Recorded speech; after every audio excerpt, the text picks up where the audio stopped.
Black CEO denied first class one call, sparks airline meltdown, and $2 B crisis. Hello everyone, before we begin today's video, I need your help. We've noticed that the channel is losing traction and subscribing is one of the best ways you can help us. It's quick, free, and allows us to continue bringing you great content. Your support means everything. Let's keep this channel growing collectively. Where are you watching from? Drop your city or country in the comments below. Thank you very much.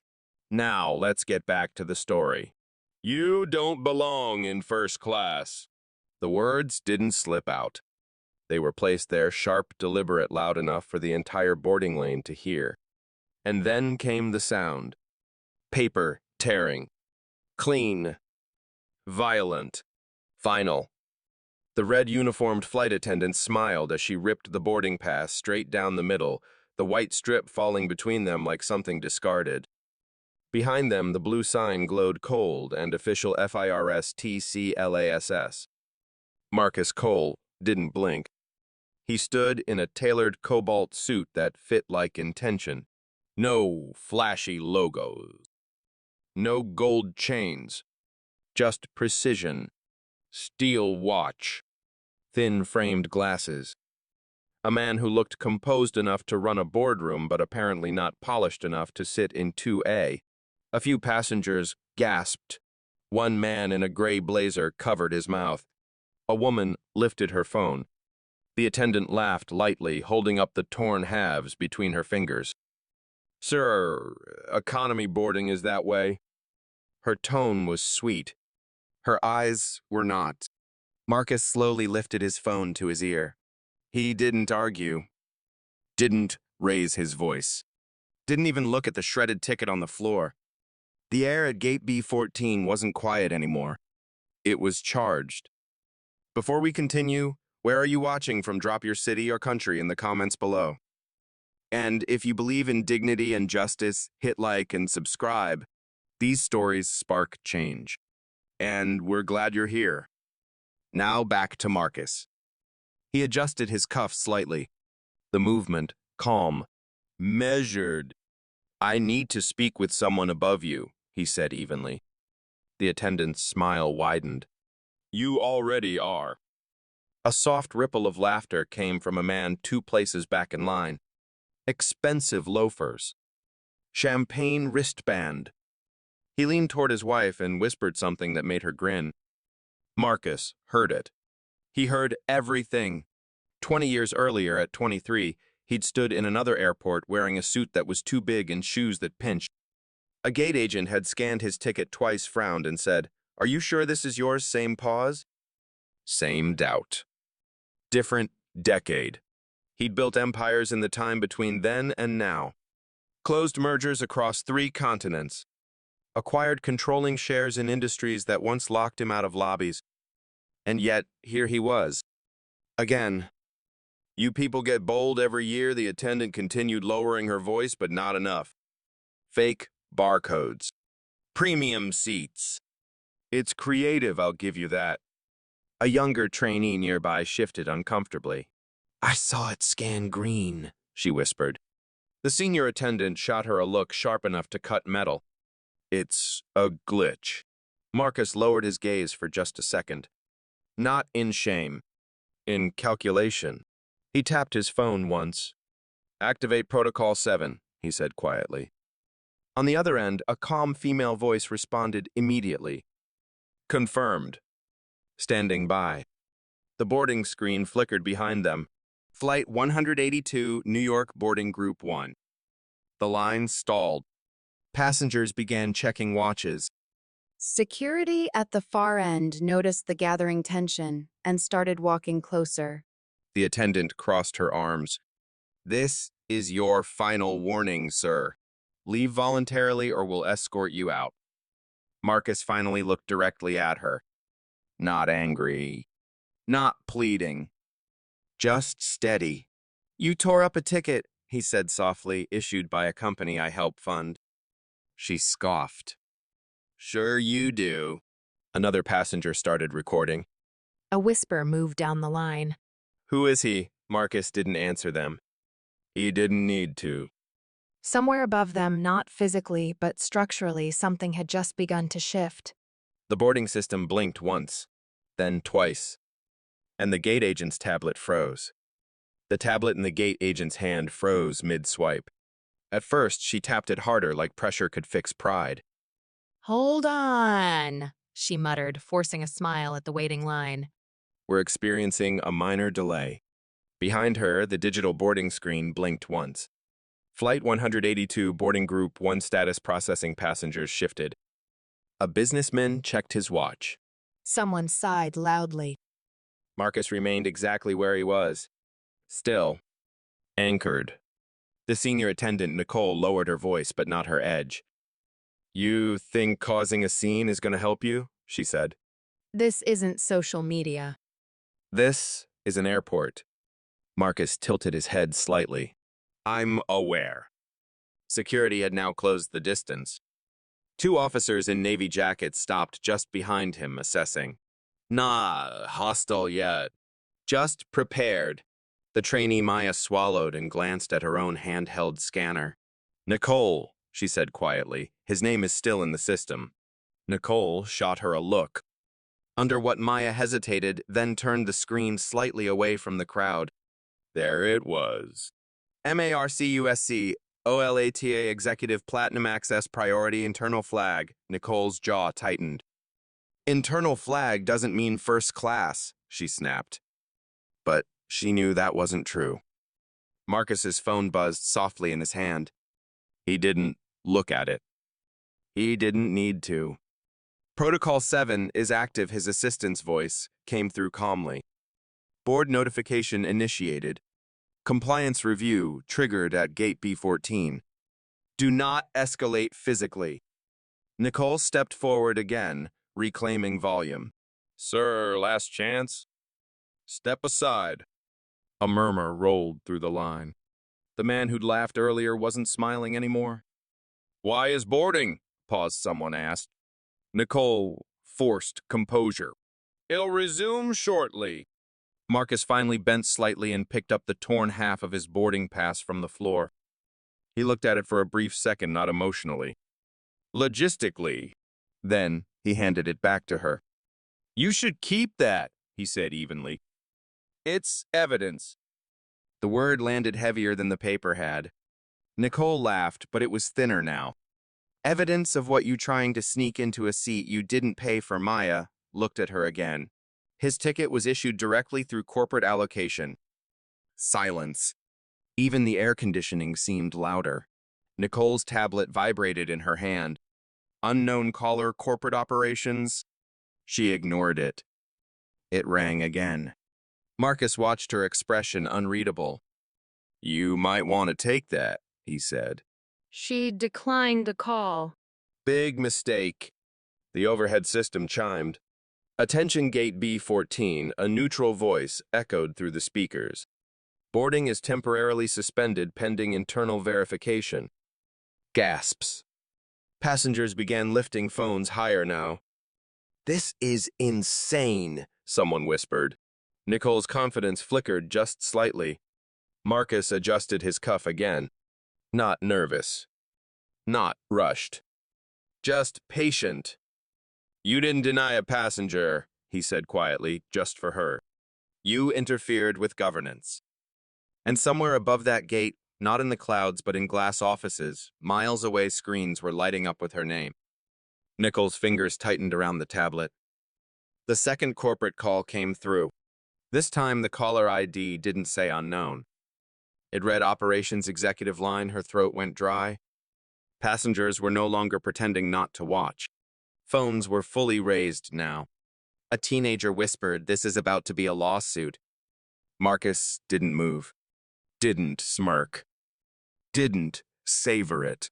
He simply waited. The overhead screen flickered again. Flight 182 status HOLD executive review. A ripple of confusion passed through the boarding lane. What does executive review mean? Someone asked. Maya looked at Marcus, then back at Nicole. You need to answer that, she said under her breath. Nicole finally accepted the call. Yes, this is Gate B14. The voice on the other end was calm. Measured. not loud, which somehow made it worse.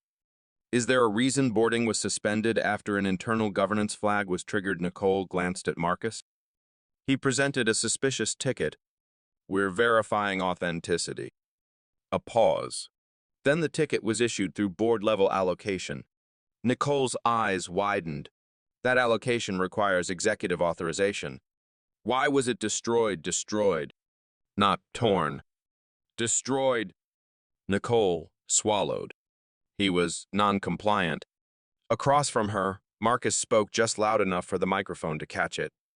I never raised my voice. Silence on the line. Then the corporate voice returned. Is Mr. Marcus Cole present at your gate? Nicole's gaze locked with his. For the first time, there was no sarcasm in her expression. Yes. Another pause. Longer this time. Mr. Cole currently holds voting equity in this airline. The words didn't echo. They landed. Hard. Maya stepped back slightly. Security exchanged a glance. The man in the gray blazer lowered his phone slowly. Nicole's voice dropped. You're saying saying the corporate voice cut in smoothly, you are standing in front of a board member. The entire boarding lane went still. Even the rolling suitcases stopped moving. Nicole looked at the torn halves of the boarding pass still in her hand. Marcus met her eyes. No triumph. No anger. Just clarity. You assumed, he said quietly. And you acted. Her tablet buzzed again. This time with an internal notification employee access under review incident logged governance escalation security straightened not toward Marcus. Toward her. Passengers began whispering more openly now. Wait, he owns part of the airline, oh my God. Maya exhaled slowly. I told you his scan was green. Nicole's composure cracked just barely. You didn't identify yourself, she said weakly. Marcus adjusted his glasses. You didn't ask. The overhead speaker chimed once more. Gate B14, please stand by for executive compliance. Somewhere far above the runway, planes were still taking off. But at this gate in this moment, power had shifted, and everyone could feel it. Nicole's hand trembled. Just slightly. But everyone saw it. The torn halves of Marcus's boarding pass were still between her fingers, proof of a decision made too quickly. Too confidently. Security shifted their stance. Not toward him anymore. Toward procedure. Ma'am, one of the officers said carefully, we need clarity before proceeding. Nicole muted the call for a second, her voice low and urgent. You're telling me he's a board member and he just dresses like that? Marcus almost smiled at that. Almost. The corporate voice returned through the speaker of her tablet, louder now, no longer private. Unmute the line, Nicole. She froze. Passengers leaned in. You are currently on a recorded compliance review, the voice continued. Why was a board-issued ticket destroyed prior to verification? Nicole's confidence cracked. He refused to step aside. I never refused, Marcus said calmly. I asked for escalation. Maya nodded immediately. He did. Phones were fully raised now. No hiding it. A woman whispered, This is discrimination. Nicole turned to Marcus, grasping for ground. You should have identified yourself. There it was the defense. Marcus looked at her the way a surgeon looks at a diagnosis already confirmed. You should have treated me correctly before knowing who I was. Silence. Not dramatic. Heavy. Hey. The corporate voice cut in again. Mr. Cole, do you confirm you initiated Protocol 7? I do. Then executive oversight is now in effect.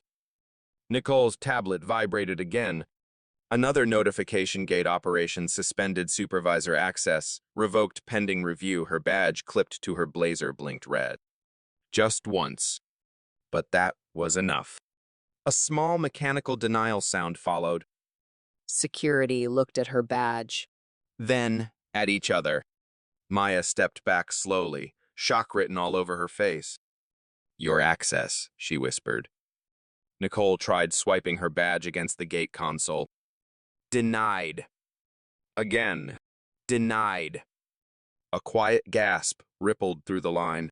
The man in the gray blazer muttered, "Oh no, Marcus didn't move." Didn't gloat. He simply watched the system do what it was built to do. The corporate voice continued steady as steel. Nicole Harris, effective immediately, your operational authority at Gate B14 is suspended pending investigation into governance interference. The words echoed in the open terminal space. Public. Unavoidable. Nicole's composure finally shattered. This is insane, she snapped. He set this up. Marcus tilted his head slightly. No, he said evenly. I tested it. That landed harder. A pause followed. Then the voice from corporate delivered the final shift. Mr. Cole, boarding will resume under your authorization. Every eye turned to him. The crowd that had watched him humiliated minutes ago was now watching him decide. Marcus stepped forward. Calm. Controlled. He picked up the scanner from the console now unlocked for him. He looked at the waiting passengers. Then at Nicole. I didn't raise my voice, he said quietly. I raised the standard. And with that, he scanned his own reissued digital pass. Green. Clear. Authorized. The gate doors slid open. The doors to first class slid open with a soft hydraulic sigh. But no one moved. Not the passengers. Not security. Not even Marcus. Because the shift wasn't about the gate. It was about the room. Nicole stood frozen beside the console, her badge still blinking red like a quiet accusation. The authority she'd worn so comfortably just minutes ago was gone, not stripped by anger, not by shouting, but by structure. By policy. By the very system she'd tried to weaponize. Her voice came out thinner now. You embarrassed me, she said, almost to herself. Marcus looked at her, not cruelly, not triumphantly. You embarrassed yourself? He replied. The line behind them had completely changed. The man who laughed earlier avoided eye contact. The woman who had lifted her phone first was now whispering he never even argued. Maya stood near the podium processing everything. She remembered her first week of training. The slide deck. Hospitality without bias. Assume validity before suspicion. She had believed it. Now she had seen the opposite. The corporate voice returned one last time over the speaker, formal and public. Gate B14 boarding will resume under interim supervision. All prior actions at this gate are under compliance review. Compliance review. That phrase traveled down the boarding lane like a verdict. Nicole tried one last time to swipe her badge. Denied. A quiet, mechanical refusal. Security stepped closer, not aggressively, just officially. Ma'am, we need you to step aside while we clarify next steps. Her composure finally cracked. This is because of how he looks, she said defensively. Anyone would have questioned it. There it was. Not apology, just justification. Marcus paused at the threshold of the jet bridge. He turned back. The crowd stilled again. This is not about how I look, he said calmly. It's about how you decided. Silence. A deep one. He stepped closer to her, not invading, not threatening, just close enough for the words to land clearly.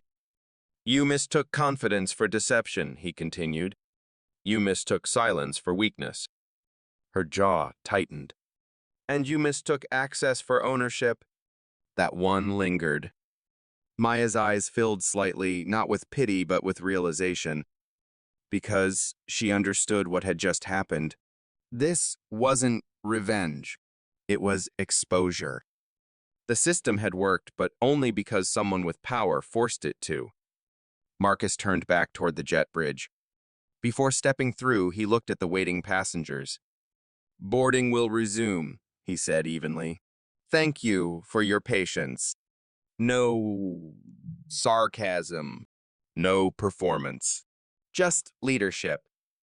He walked down the jet bridge alone. Behind him, the line began moving again, slower, quieter. And at Gate B14, under the cold white airport, Light's one thing had become undeniable: he hadn't fought for a seat. He had corrected a standard. Marcus didn't look back as he walked down the jet bridge, but behind him, the silence was louder than any applause. Inside the terminal, Nicole stood still while security gently guided her away from the podium.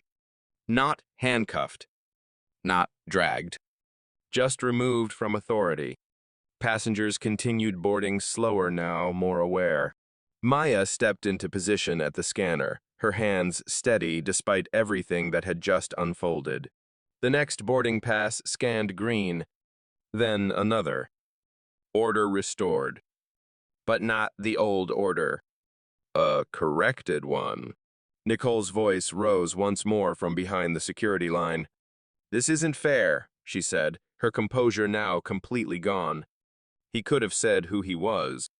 Marcus paused halfway down the jet bridge, not turning around, just stopping. His voice carried back calm and level. "I shouldn't have to." That sentence landed harder than anything before it. He continued walking. Inside the aircraft, the first-class cabin was quiet. Plush seats. Soft lighting. A curated calm. But word had already traveled ahead of him. A flight attendant at the door, older composed, met his eyes with something different. Respect. "Welcome aboard, Mr.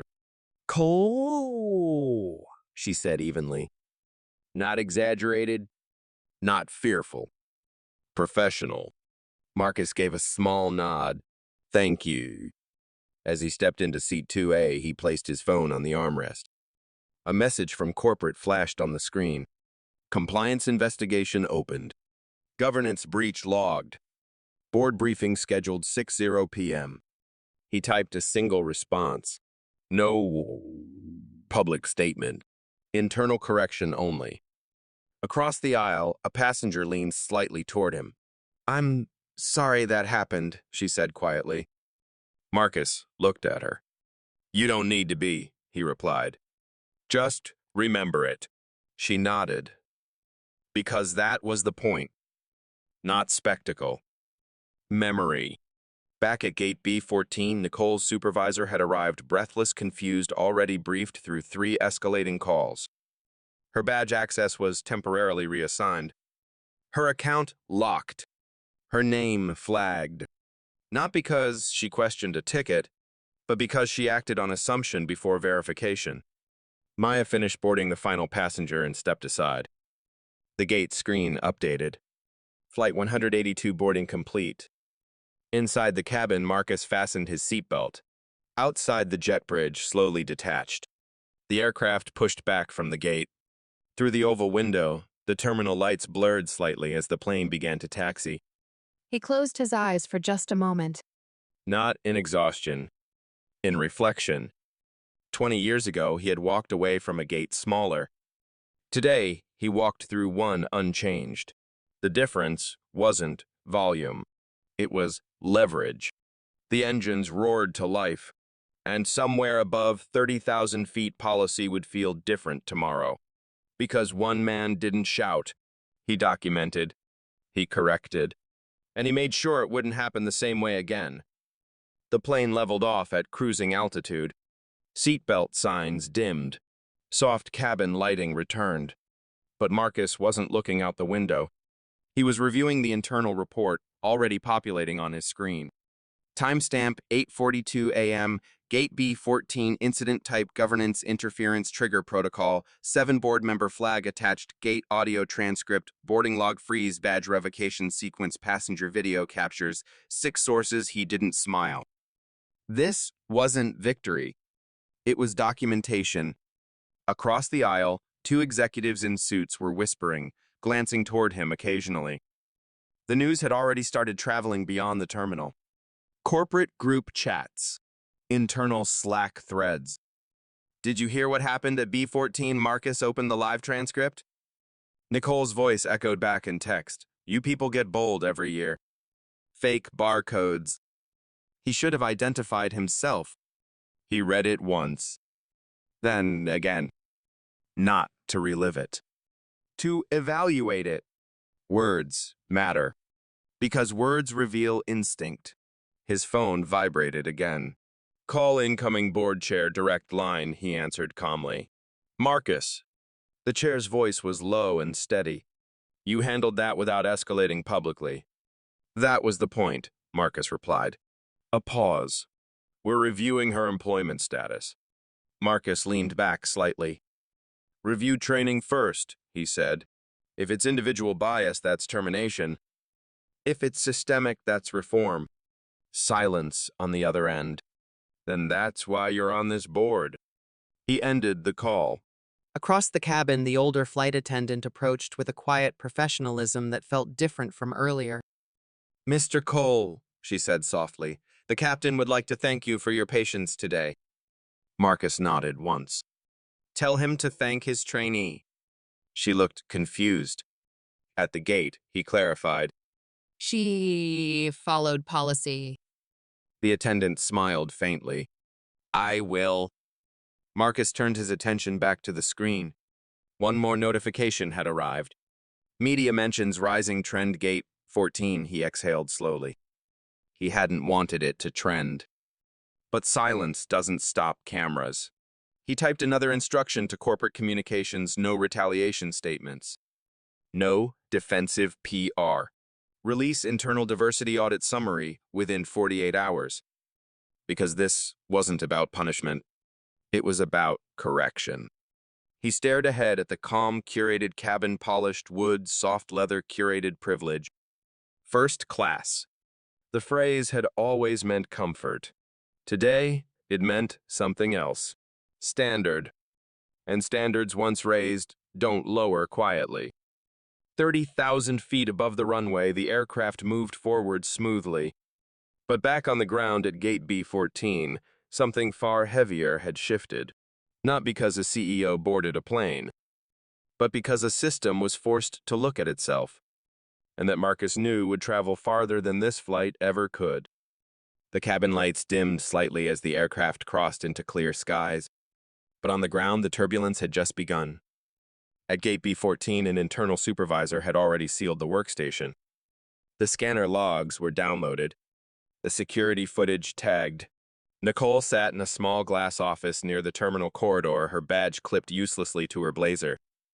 Across from her, a compliance officer reviewed the transcript. Did you verify the ticket before destroying it? Nicole stared at the table. He didn't look like the officer raised a hand. Finish that carefully. She didn't. Because now she heard it. Not how it sounded to her. How it would sound to everyone else. Back in the air, Marcus received a forwarded internal message.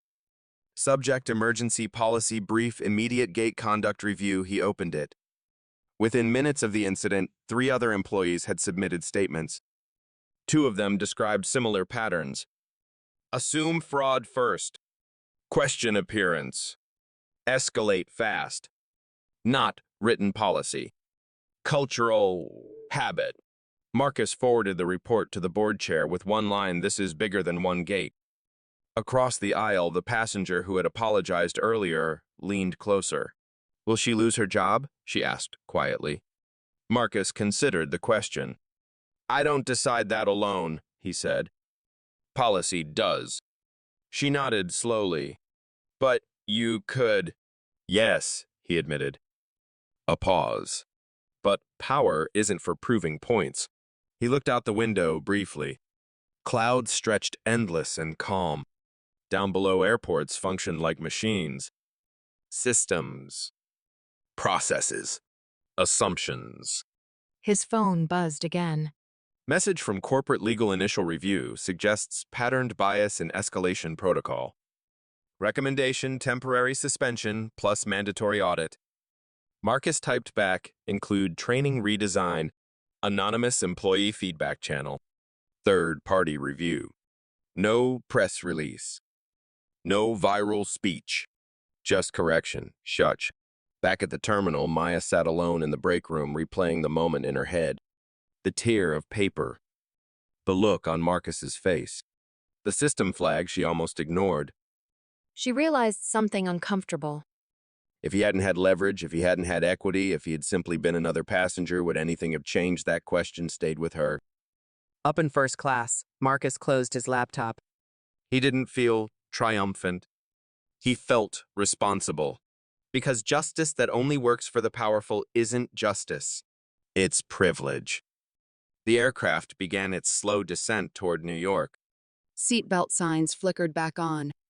Cabin crew prepared for landing. And somewhere between sky and ground, a quiet reform had already begun. Not loud, not dramatic, but structural. The kind that lasts longer than applause. The aircraft touched down smoothly at JFK. No applause. Just the quiet thud of wheels meeting runway-controlled expected procedural. Marcus remained seated as other passengers instinctively reached for overhead bins. He never rushed exits. Power didn't hurry. His phone vibrated before the cabin door even opened. Board resolution preliminary action taken. He opened the message. Nicole Harris, immediate suspension pending investigation. Gate supervisor under review. Training department emergency audit initiated. Diversity and escalation protocol full board review scheduled. It was already moving. Faster than most passengers realized. Across the aisle, the man who had laughed earlier cleared his throat. Didn't mean anything by it, he muttered awkwardly. Marcus looked at him evenly.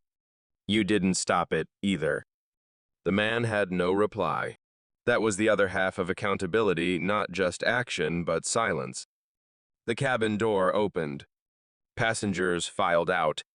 When Marcus stepped into the jet bridge, 2 corporate representatives were waiting at the terminal entrance. Not with cameras. Not with apologies. With documentation, Mr. Cole once said quietly. We've secured all footage and initiated independent review. Marcus nodded. Good, good. They walked beside him toward the executive lounge. PR is asking if you want to release a statement, the other added. Marcus stopped briefly. About what the incident? He adjusted his cuff slightly. If we announce it, it becomes spectacle. If we fix it, it becomes policy. They understood. In a small conference room overlooking the runway screens displayed real-time internal metrics. Employee escalation complaints past 12 months. Passenger bias reports categorized by appearance markers. Gate incident frequency by region. Patterns. Not isolated. Marcus leaned over the table. This isn't about punishing one employee, he said calmly. It's about dismantling an instinct. One executive shifted. Instinct, yes, Marcus replied. The instinct to question certain people before questioning yourself. Silence followed. Not defensive. Reflective.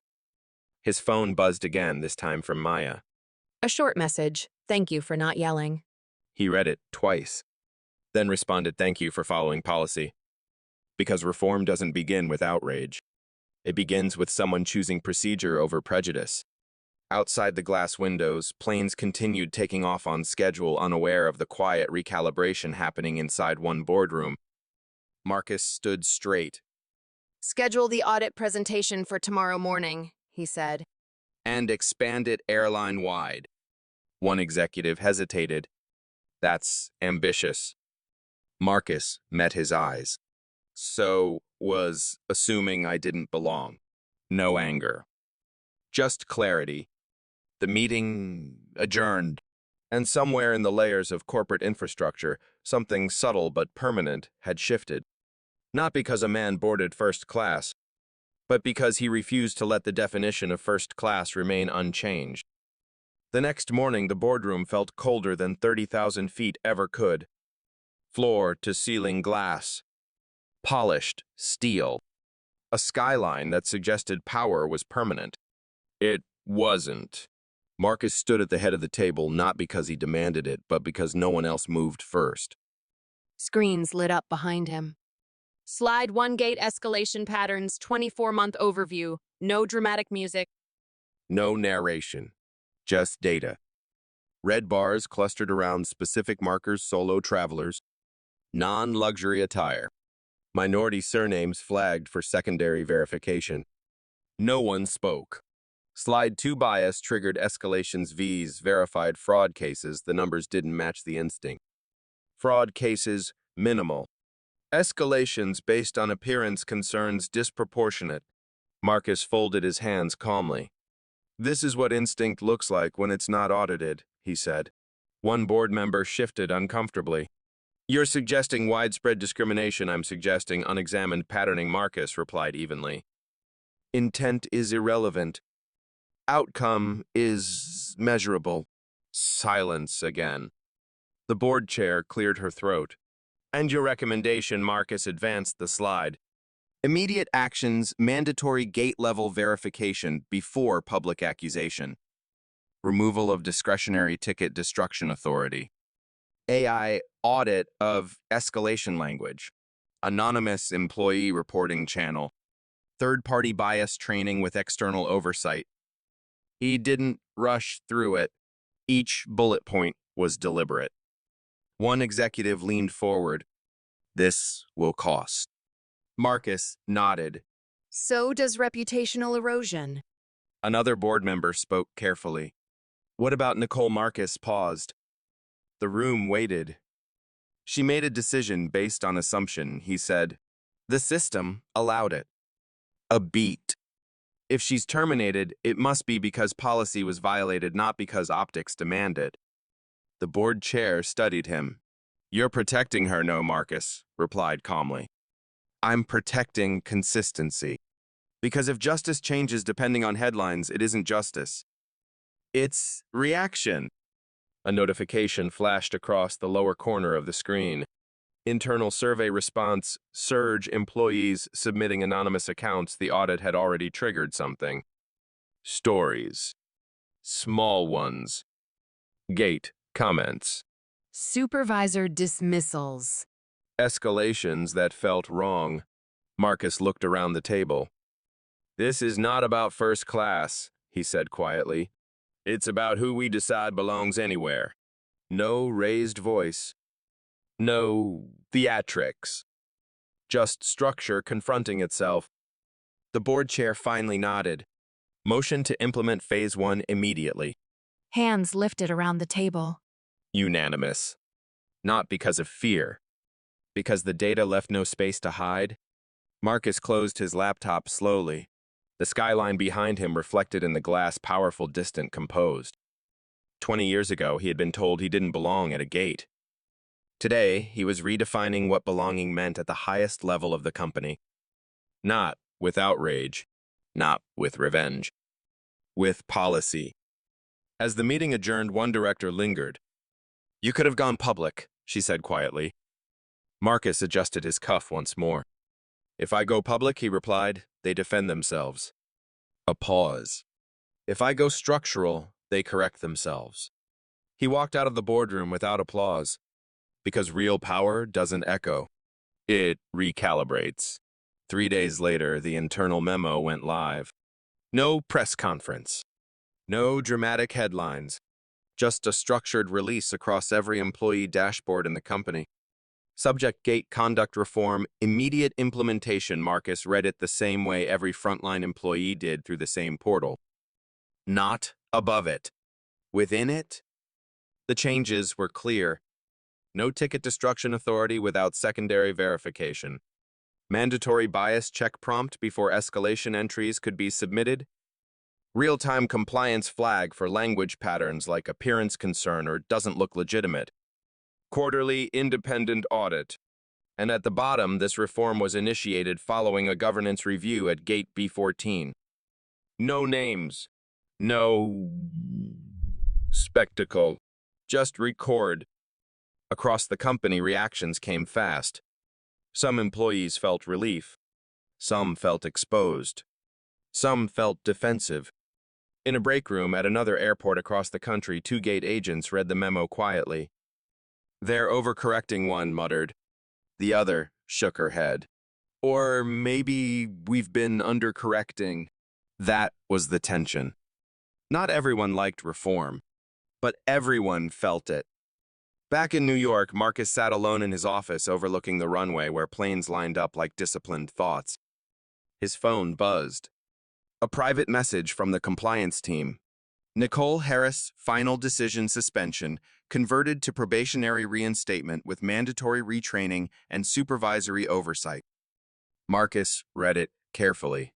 No immediate termination. No quiet removal. Correction with accountability. He approved it, not because she deserved protection, but because reform must be consistent. Punishment alone changes nothing. Structure does. Later that afternoon, he received another message. From Maya. They asked me to join the training redesign committee. I said yes. Marcus allowed himself the smallest nod that mattered more than anything viral ever could, because the next generation of employees would be trained by someone who had witnessed the failure firsthand and chosen procedure over prejudice. In a conference room back at Gate B14, Nicole sat through her first retraining session. The slide on the screen read, "Assumption is not verification." She didn't look defiant. She looked confronted. The facilitator asked a simple question, "What changed your perspective?" Nicole hesitated, then answered quietly, "I didn't realize how fast I decided." That sentence lingered, because that was the truth. Not hatred. Speed. Speed plus assumption. Speed plus bias. And unchecked authority. That was the real issue. Back in his office, Marcus closed the final compliance document and stood by the window. Planes lifted off in steady intervals. Ordered. Precise. Accountable. He thought about that moment at the gate, the tear of paper, the look in her eyes, the silence of the crowd. He hadn't needed applause. He hadn't needed revenge. He needed correction. And correction had begun. Quietly. Structurally. Irreversibly. Because real change doesn't shout. It embeds itself into policy. And from there, it spreads. 6 weeks later, Marcus walked back through an airport terminal. Not announced. Not escorted. Just another traveler in a tailored cobalt suit moving with quiet intention. He chose a different gate this time. Different city. Different crew. Same airline. He didn't book first class. He booked economy. Deliberately. The boarding area buzzed with its usual rhythm, rolling suitcases, impatient glances overhead, announcements layered over each other like white noise. When his group was called, he stepped forward and handed over his digital pass. The gate agent, young, composed, scanned it. Green. She glanced at the screen briefly. Then back at him. "Thank you, Mr. Cole. You're all set." No hesitation. No secondary glance at his clothes. No shift in tone. Just procedure. Behind her, a small notification flashed on her monitor, invisible to passengers, but permanent within the system. Verification complete. No escalation triggered, because now, before any agent could submit an appearance concern, a prompt appeared. "Have you verified the ticket through system confirmation?" Yes. /no, and the system would not allow escalation without that confirmation log. Small friction. Structural correction. Marcus stepped aside, letting the next passenger move forward. A woman in sweatpants. Solo traveler. Nervous. The agent scanned her pass. Green. "Enjoy your flight," the agent said warmly. Simple. Unremarkable. The way it should always have been. Marcus walked down the jet bridge slowly. Not reflective in a nostalgic way. Reflective in a measured one. 6 weeks ago, paper had torn at a gate. Assumption had moved faster than verification. Today, the system paused before judgment. Not because of outrage. Because of design. Inside the cabin, he took his seat in row 18. No leather cocoon. No champagne. Just standard seating. A father across the aisle struggled to fit his bag overhead. Marcus stood and helped without comment. The plane filled. The doors closed. As the aircraft pushed back from the gate, Marcus glanced out the window at the terminal gates aligned in repetition, each one a potential moment of decision. His phone buzzed softly. A short internal update: escalation, complaints down 37% since reform. Verification compliance, 100% logged at all major hubs. He locked the screen, not satisfied, but steady. Because this was never about humiliation at a podium. It was about preventing the next one. The engines roared to life. The plane began to accelerate. Passengers pressed gently into their seats as the runway blurred into motion. And somewhere between ground and sky, one quiet truth remained: he hadn't demanded to be treated like first class. He demanded that first class behave like it. The aircraft lifted. Clean. Level. And below, at dozens of gates across the country, agents scanned tickets the same way, not faster, not slower, just correctly.